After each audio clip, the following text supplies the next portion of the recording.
we will select a pertinent morning worship to share with you here on JW Broadcasting. In fact, we are pleased to share one now. These are comments that were shared recently at morning worship. Brother William Malenfant was serving as chairman that morning. Please listen carefully. We're in the only race that offers the prize of everlasting life to all those who cross the finish line. It's the only race of that kind. And in this race, we don't compete with one another for Jehovah's favor. The spirit of competition in this world is out of control. In fact, can you imagine a professional soccer player resorting to biting a rival in a soccer match? And really, we see so much competition and so many people in the sports world who just don't follow the rules of the game. In fact, there are times when I enjoy watching some sporting events, but there are times when it just sours me when I look at the attitude of some of the players and the way they deal with one another, and also the egotism and the pride that's involved with them. There's another thing also that I find almost amusing, except for the individual it is. And in some cases, you can identify the sport that a person may be engaging in because he's got no front teeth. Now, I won't enumerate what sports I have in mind. I'll leave that with you. But the point is, we never want to stoop to biting a rival runner in the race that we're in. It can be done. Let's take our Bible and look at Galatians chapter 5. Galatians chapter 5, and we'll read verses 15 and 16.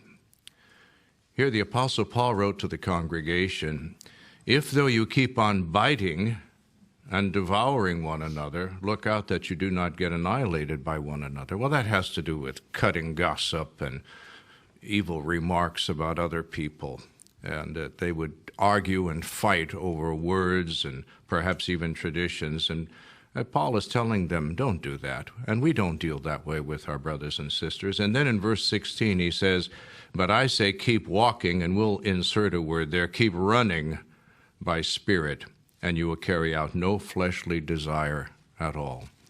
And that's what all of us want to do. It's common in races for the faster runners to pass the slower ones. But we shouldn't be discouraged if someone in the race that we're in passes us. It might seem that he passes us or she passes us. Maybe the individual has more experience, more ability, brighter.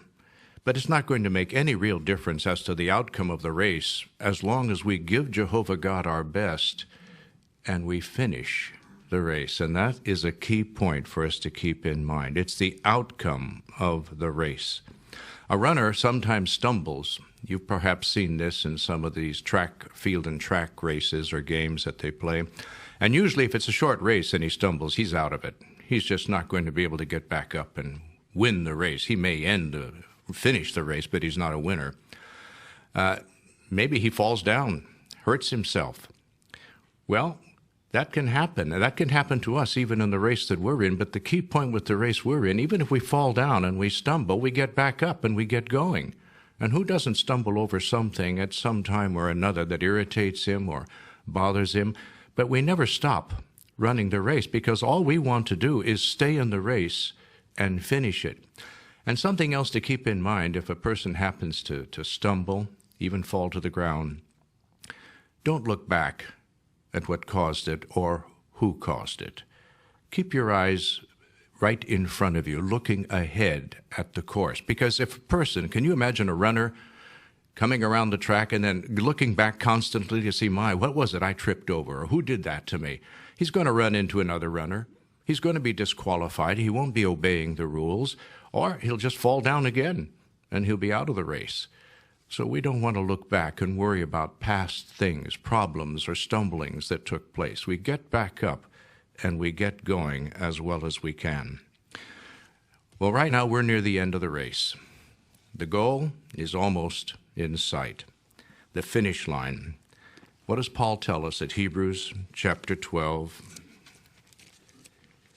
Hebrews chapter 12, verse 1. Paul writes, "So then, because we have such a great cloud of witnesses surrounding us," who is that great cloud? Well, chapter 11 gives us the names of a lot of faithful people who ran the race. They finished it. They finished it when they died faithful to Jehovah. And we have this cloud of witnesses around us. We can read about their life, their experiences. It's just as though they're on the sidelines, in a sense, having completed the race, and now they're cheering us on. Finish it. Look at our problems. Look at the things we've done in spite of difficulties that we've had to face. You can do it too. That's basically what they're telling us. And then he says, let us also throw off every weight and the sin that easily entangles us. Well, that sin that easily entangles us is a lack of faith, isn't it? We can drift away, become irritated over some direction or perhaps a rule of some kind that we don't particularly care for. And little by little, a person can drift away, but we don't want that to happen to us. In fact, we can become very anxious about certain things. A key phrase that's good to keep in mind is reduce anxiety. Whatever we can eliminate from our life to do away with anxiety is of benefit to us. And then he goes on and he says, and let us run with endurance the race that is set before us. And we do have some wonderful examples of past runners. Hannah, Ruth, Jephthah's daughter, Abigail, Moses, Joshua, Caleb, and so many more. So we want to imitate their faith. And isn't that a wonderful publication we have? Imitate their faith. It's a pleasant thing to take an evening, perhaps each week, and with your mate or with your roommate, go over a chapter of it, read it out loud, and cover the material. It's very inspiring. And we know we can finish the race. We're going to do just what Jesus said. The one that has endured to the end is the one that will be saved. Just stick with it and give Jehovah our best. I think you can understand why morning worship is one of the highlights of Bethel life. And you will be happy to know that periodically we will post more of these to the video on demand portion of JW Broadcasting under the channel